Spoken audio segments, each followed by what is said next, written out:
Hi, today we listen to The Regatta Mystery by Agatha Christie. Mr. Isaac Pointz removed a cigar from his lips and said approvingly, "Pretty little place," having thus set the seal of his approval upon Dartmouth Harbor. He replaced the cigar and looked about him with the air of a man pleased with himself, his appearance, his surroundings and life generally. As regards the first of these, Mr. Isaac Pointz was a man of 58, in good health and condition with perhaps a slight tendency to liver. He was not exactly stout, but comfortable looking, and a yachting costume, which he wore at the moment, is not the most kindly of attires for a middle-aged man with a tendency to embonpoint. Mr. Pointz was very well turned out, correct to every crease and button, his dark and slightly oriental face beaming out under the peak of his yachting cap. As regards his surroundings, these may have been taken to mean his companions, his partner, Mr. Leo Stein, Sir George and Lady Maraway, an American business acquaintance, Mr. Samuel Leathern, and his schoolgirl daughter Eve, Mrs. Rustington and Evan Llewellyn. The party had just come ashore from Mr. Pointz's yacht, the Mermaid. In the morning they had watched the yacht racing, and they had now come ashore to join for a while in the fun of the fair, coconut shies, fat ladies, the human spider and the merry-go-round. It is hardly to be doubted that these delights were relished most by Eve Leathern. When Mr. Pointz finally suggested that it was time to adjourn to the Royal George for dinner, hers was the only dissentient voice. "Oh, Mr. Pointz, I did so want to have my fortune told by the real gypsy in the caravan." Mr. Pointz had doubts of the essential realness of the gypsy in question, but he gave indulgent assent. "Eve's just crazy about the fair," said her father apologetically. "But don't you pay any attention if you want to be getting along. Plenty of time," said Mr. Pointz benignantly.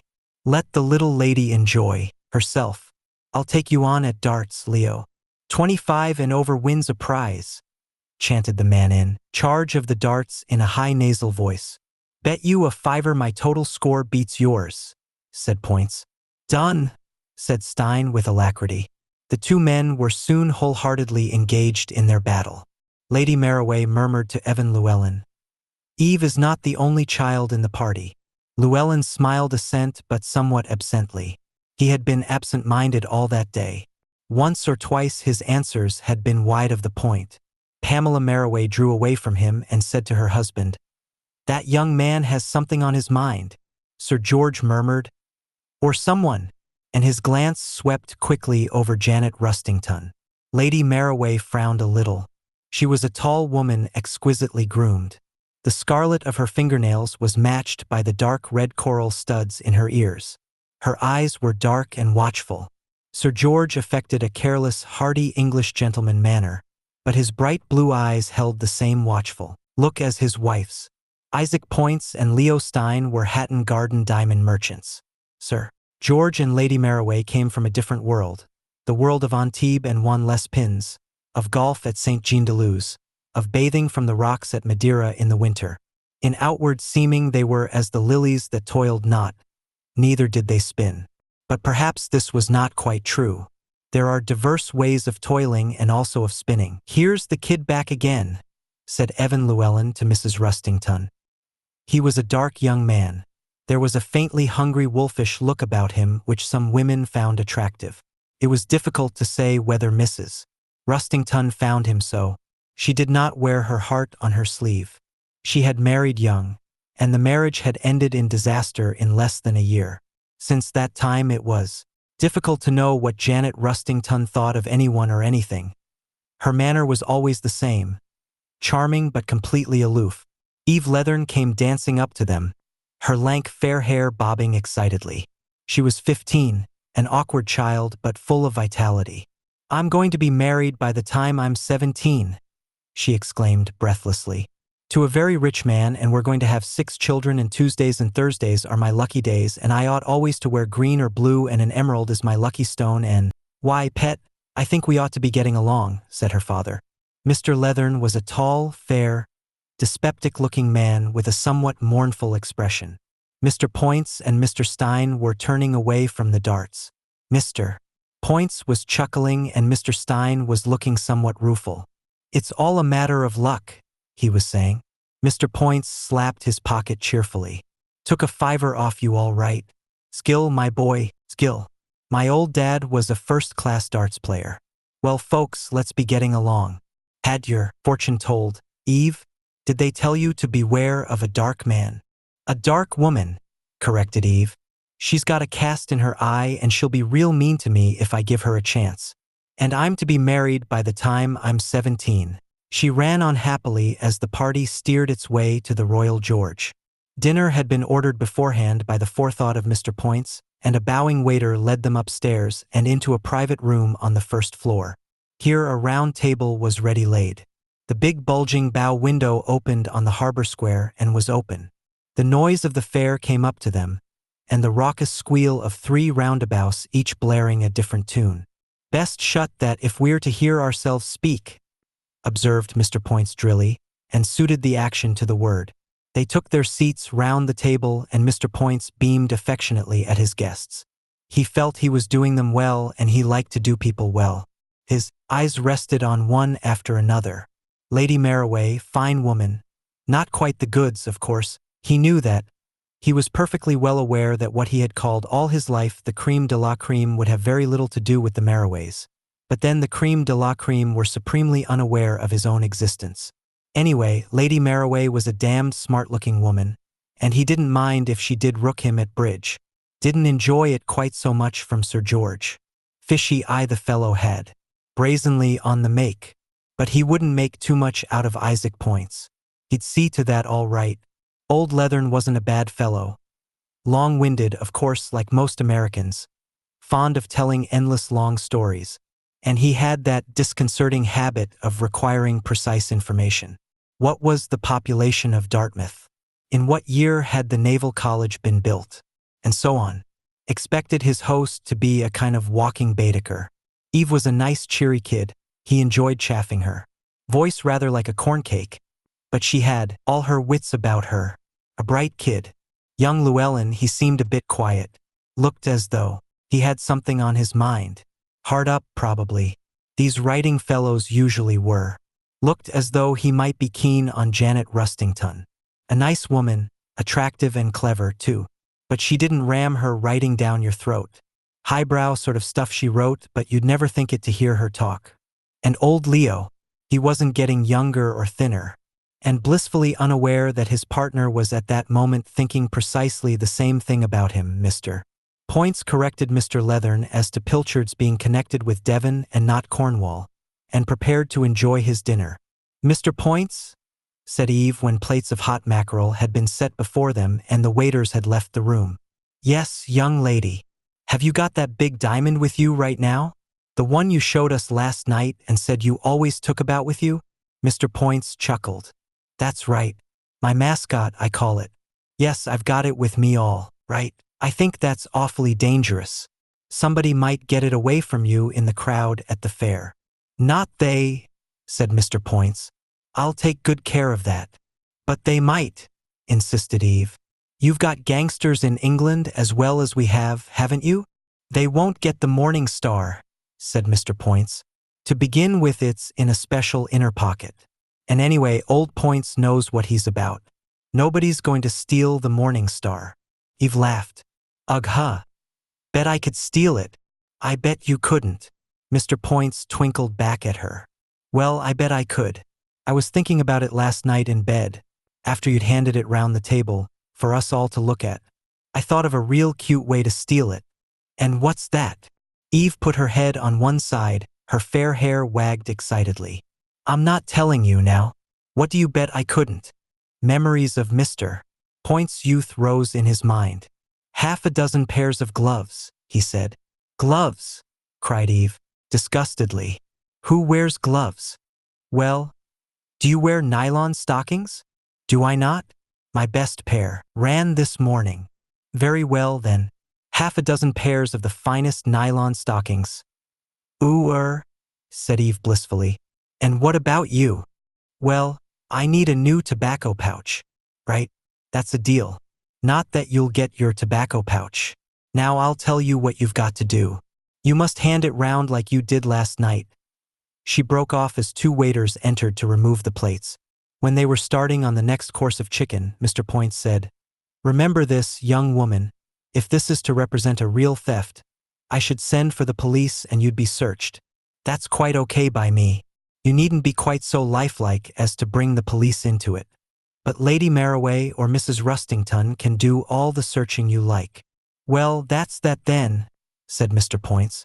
What are you setting up to be? A first-class jewel thief? I might take to it as a career if it really paid. If you got away with the Morning Star, it would pay you.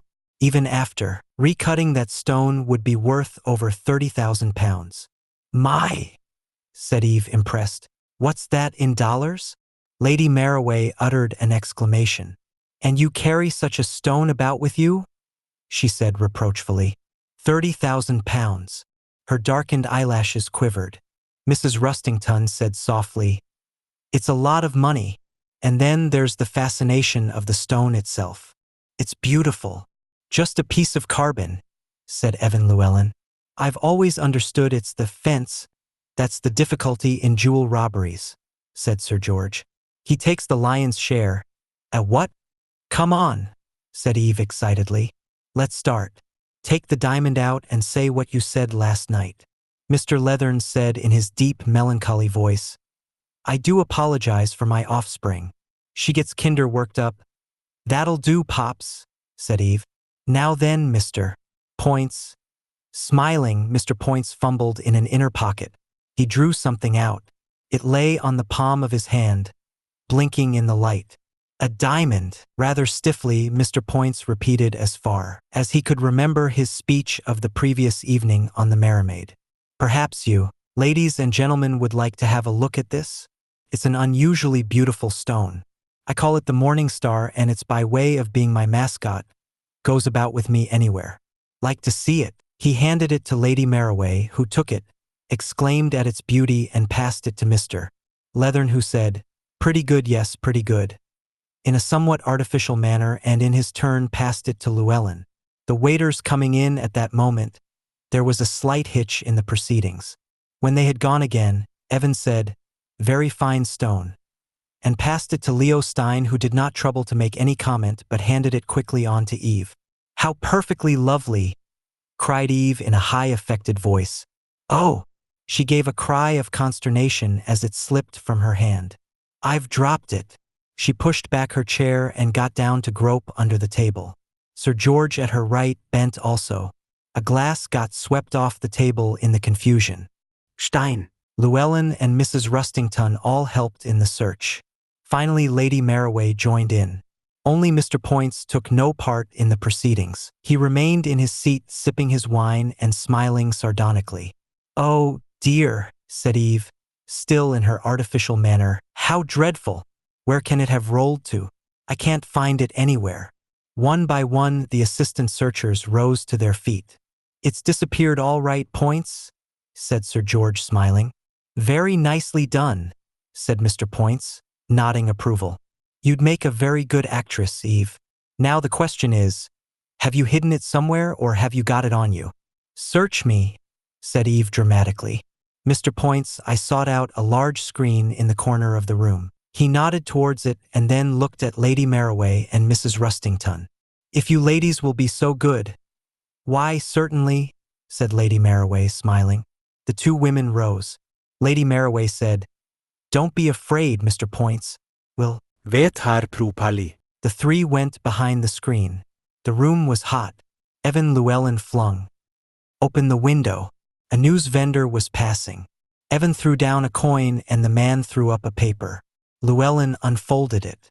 Hungarian situations none too good, he said. That the local rag? Asked Sir George. There's a horse I'm interested in, ought to have run at Halden today, natty boy. Leo, said Mr. Pointz, lock the door. We don't want those damned waiters popping in and out till this business is over. Natty boy 1-3-1, said Evan. Rotten odds, said Sir George. Mostly regatta news, said Evan, glancing over the sheet. The three young women came out from the screen. Not a sign of it, said Janet Rustington. You can take it from me, she hasn't got it on her, said Lady Marroway. Mr. Pointz thought he would be quite ready to take it from her. There was a grim tone in her voice, and he felt no doubt that the search had been thorough.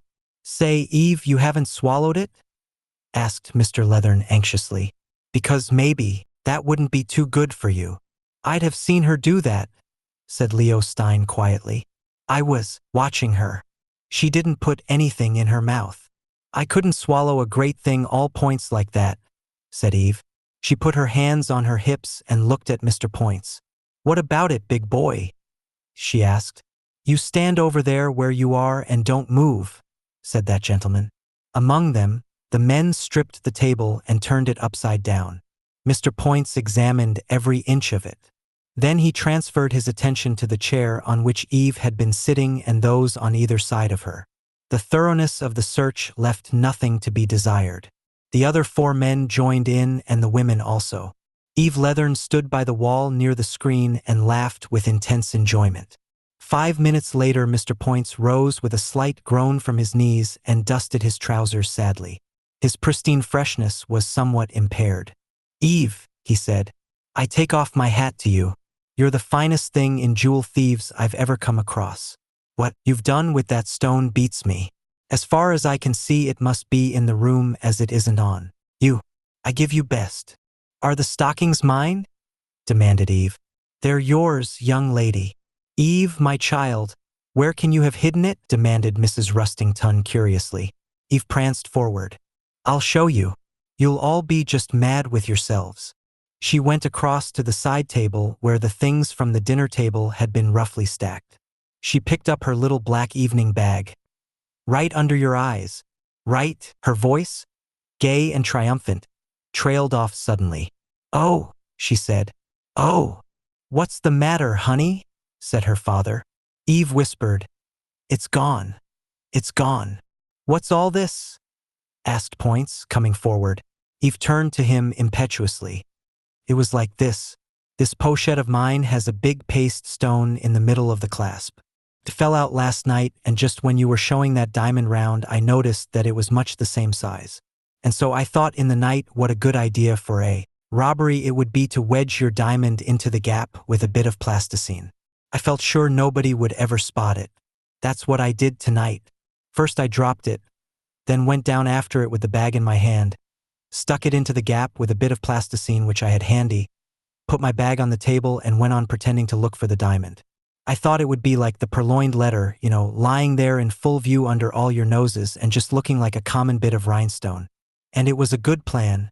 None of you did notice. I wonder, said Mr. Stein. What did you say? Mr. Pointz took the bag, looked at the empty hole with a fragment of plasticine still adhering to it and said slowly, It may have fallen out. We'd better look again. The search was repeated, but this time it was a curiously silent business. An atmosphere of tension pervaded the room. Finally, everyone in turn gave it up. They stood looking at each other. It's not in this room, said Stein. And nobody's left the room, said Sir George. Significantly, there was a moment's pause. Eve burst into tears. Her father patted her on the shoulder. There, he said awkwardly. Sir George turned to Leo Stein. Mr. Stein, he said. Just now you murmured something under your breath. When I asked you to repeat it, you said it was nothing. But as a matter of fact, I heard what you said. Miss Eve had just said that none of us noticed the place where she had put the diamond. The words you murmured were, I wonder. What we have to face is the probability that one person did notice, that person is in this room now. I suggest that the only fair and honorable thing is for everyone present to submit to a search. The diamond cannot have left the room. When Sir George played the part of the old English gentleman, none could play it better. His voice rang with sincerity and indignation. Bit unpleasant, all this, said Mr. Pointz unhappily. It's all my fault, sobbed Eve. I didn't mean. Buck up, kiddo, said Mr. Stein kindly. Nobody's blaming you, Mr. Leathern said in his slow, pedantic manner. Why, certainly. I think that Sir George's suggestion will meet with the fullest approval from all of us. It does from me. I agree, said Evan Llewellyn. Mrs. Rustington looked at Lady Marroway, who nodded a brief assent. The two of them went back behind the screen and the sobbing Eve accompanied them. A waiter knocked on the door and was told to go away. 5 minutes later, 8 people looked at each other incredulously. The morning star had vanished into space. Mr. Parker Pyne looked thoughtfully at the dark, agitated face of the young man opposite him. "Of course," he said. "You're Welsh, Mr. Llewellyn. What's that got to do with it?" Mr. Parker Pyne waved a large, well-cared-for hand. "Nothing at all, I admit. I am interested in the classification of emotional reactions as exemplified by certain racial types. That is all.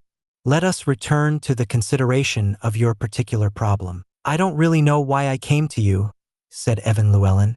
His hands twitched nervously, and his dark face had a haggard look. He did not look at Mr. Parker Pyne, and that gentleman's scrutiny seemed to make him uncomfortable.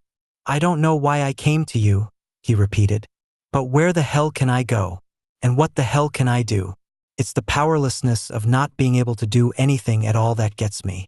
I saw your advertisement and I remembered that a chap had once spoken of you and said that you got results. And well, I came. I suppose I was a fool. It's the sort of position nobody can do anything about." "Not at all," said Mr. Parker Pyne. "I am the proper person to come to. I am a specialist in unhappiness. This business has obviously caused you a good deal of pain. You are sure the facts are exactly as you have told me? I don't think I've left out anything." Pointz brought out the diamond and passed it around. That wretched American child stuck it on her ridiculous bag, and when we came to look at the bag, the diamond was gone. It wasn't on anyone. Old Pointz himself even was searched. He suggested it himself, and I'll swear it was nowhere in that room. And nobody left the room. "No waiters, for instance?" suggested Mr. Parker Pyne. Llewellyn shook his head. "They went out before the girl began messing about with the diamond, and afterwards Pointz locked the door so as to keep them out. No, it lies between one of us." "It would certainly seem so," said Mr. Parker Pyne thoughtfully. "That damned evening paper," said Evan Llewellyn bitterly. "I saw it come into their minds, that was the only way." "Just tell me again exactly what occurred." "It was perfectly simple.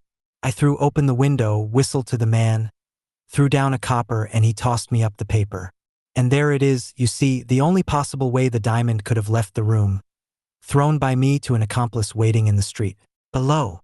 "Not the only possible way," said Mr. Parker Pyne.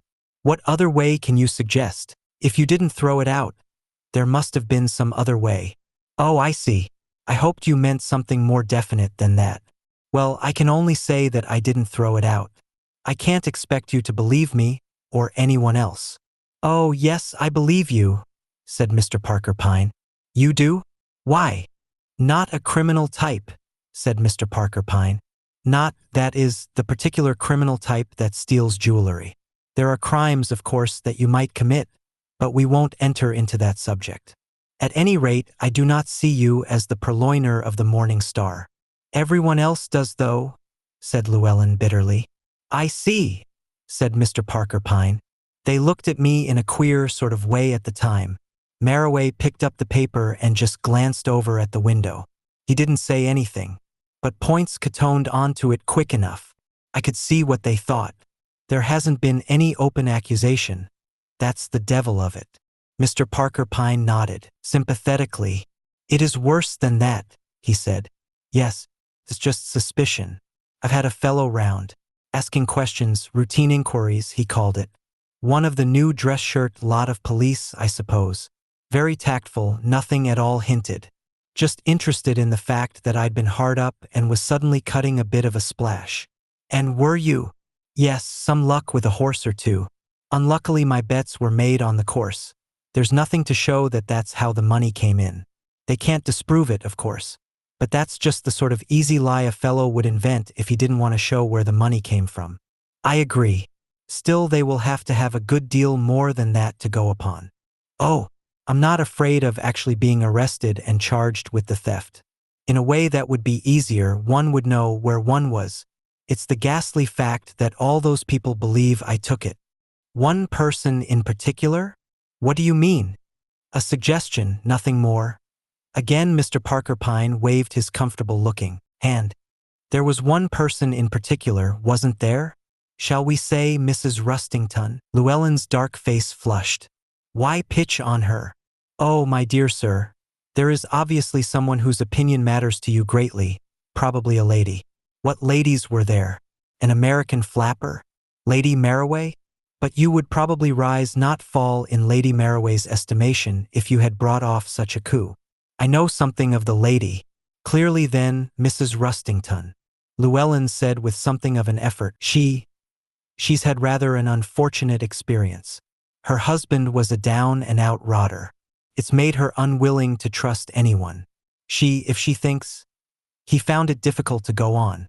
Quite so, said Mr. Parker Pyne. I see the matter is important. It must be cleared up. Evan gave a short laugh. That's easy to say. And quite easy to do, said Mr. Parker Pyne. You think so? Oh yes, the problem is so clear-cut. So many possibilities are ruled out. The answer must really be extremely simple. Indeed, already I have a kind of glimmering. Llewellyn stared at him incredulously. Mr. Parker Pyne drew a pad of paper towards him and picked up a pen. Perhaps you would give me a brief description of the party. Haven't I already done so? Their personal appearance, color of hair, and so on. But, Mr. Parker Pyne, what can that have to do with it? A good deal, young man, a good deal. Classification and so on. Somewhat unbelievingly, Evan described the personal appearance of the members of the yachting party. Mr. Parker Pyne made a note or two, pushed away the pad and said, Excellent. By the way, did you say a wine glass was broken? Evan stared again. Yes, it was knocked off the table and then it got stepped on. Nasty thing, splinters of glass, said Mr. Parker Pyne. Whose wine glass was it? I think it was the child's, Eve. Ah, and who sat next to her on that side? Sir George Maraway. You didn't see which of them knocked it off the table? Afraid I didn't. Does it matter? Not really. No, that was a superfluous question. Well, he stood up. Good morning, Mr. Llewellyn. Will you call again in 3 days' time? I think the whole thing will be quite satisfactorily cleared up by then. Are you joking, Mr. Parker Pyne? I never joke on professional matters, my dear sir. It would occasion distrust in my clients. Shall we say Friday at 11:30? Thank you. Even entered Mr. Parker Pyne's office on the Friday morning in a considerable turmoil. Hope and skepticism fought for mastery. Mr. Parker Pyne rose to meet him with a beaming smile. Good morning, Mr. Llewellyn. Sit down. Have a cigarette. Llewellyn waved aside the proffered box. Well, he said. Very well indeed, said Mr. Parker Pyne. The police arrested the gang last night. The gang? What gang? The Amalfi gang. I thought of them at once when you told me your story. I recognized their methods, and once you had described the guests, well, there was no doubt at all in my mind. Who are the Amalfi gang? Father, son, and daughter-in-law, that is if Pietro and Maria are really married, which some doubt. I don't understand. It's quite simple. The name is Italian and no doubt the origin is Italian, but old Amalfi was born in America. His methods are usually the same. He impersonates a real businessman, introduces himself to some prominent figure in the jewel business in some European country, and then plays his little trick. In this case, he was deliberately on the track of the Morning Star. Point's idiosyncrasy was well known in the trade. Maria Amalfi played the part of his daughter, amazing creature, 27 at least, and nearly always plays a part of 16. Not Eve, gasped Llewellyn. Exactly. The third member of the gang got himself taken on as an extra waiter at the Royal George. It was holiday time, remember, and they would need extra staff. He may even have bribed a regular man to stay away. The scene is set. Eve challenges old Pointz and he takes on the bet, passes round the diamond as he had done the night before. The waiters enter the room and Leathern retains the stone until they have left the room. When they do leave, the diamond leaves also, neatly attached with a morsel of chewing gum to the underside of the plate that Pietro bears away. So simple. But I saw it after that.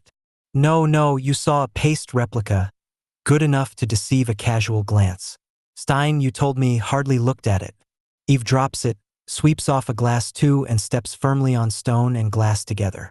Miraculous disappearance of diamond. Both Eve and Leathern can submit to as much searching as anyone pleases. Well, I'm Evan shook his head, at a loss for words. You say you recognized the gang from my description. Had they worked this trick before? Not exactly, but it was their kind of business. Naturally, my attention was at once directed to the girl Eve. Why? I didn't suspect her, nobody did. She seemed such a child. That is the peculiar genius of Maria Amalfi. She is more like a child than any child could possibly be. And then the plasticine. This bet was supposed to have arisen quite spontaneously. Yet the little lady had some plasticine with her all handy. That spoke of premeditation. My suspicions fastened on her at once. Llewellyn rose to his feet. Well, Mr. Parker Pyne, I'm no end obliged to you. Classification, murmured Mr. Parker Pyne. The classification of criminal types, it interests me. You'll let me know how much, my fee will be quite moderate, said Mr. Parker Pyne. It will not make too big a hole in the horse racing profits. All the same, young man, I think, leave the horses alone in future. Very uncertain animal, the horse. That's all right, said Evan. He shook Mr. Parker Pyne by the hand and strode from the office. He hailed a taxi and gave the address of Janet Rustington's flat. He felt in a mood to carry all before him. Please subscribe, like this video for more great audiobook stories, and check my channel.